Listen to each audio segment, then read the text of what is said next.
నమస్తే and welcome to hit TV. Janasena Telugu Desam పార్టీల మధ్య సీట్ల లొల్లి స్టార్ట్ అయింది. సీట్ల పంపకాల విషయంలో విభేదాలు బయటపడుతున్నాయి. తాజాగా జనసేన అధినేత పవన్ కళ్యాణ్ సంచలన వ్యాఖ్యలు చేశారు. అభ్యర్థుల ప్రకటన విషయంలో టీడీపీ అధినేత చంద్రబాబు అనుసరిస్తున్న వైఖరిని తప్పుబట్టారు పవన్.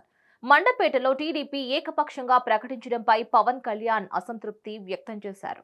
చంద్రబాబు సీట్లను ప్రకటించడంపై పవన్ కళ్యాణ్ రియాక్ట్ అయ్యారు. పొత్తు ధర్మం ప్రకారం ఏకపక్షంగా అభ్యర్థులను ప్రకటించకూడదని అన్నారు. లోకేష్ సీఎం పదవిపై మాట్లాడినా తాము పట్టించుకోలేదని, రాష్ట్ర ప్రయోజనాల కోసమే మౌనంగా ఉన్నారని చెప్పారు.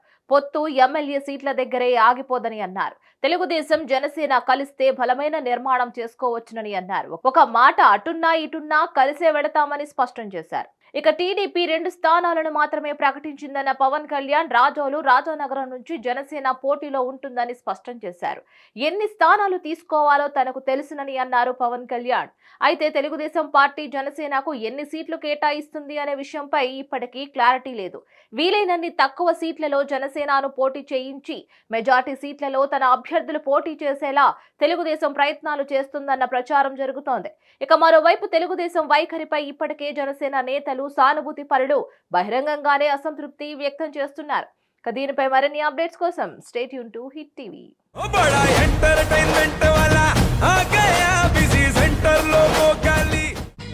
సక్కు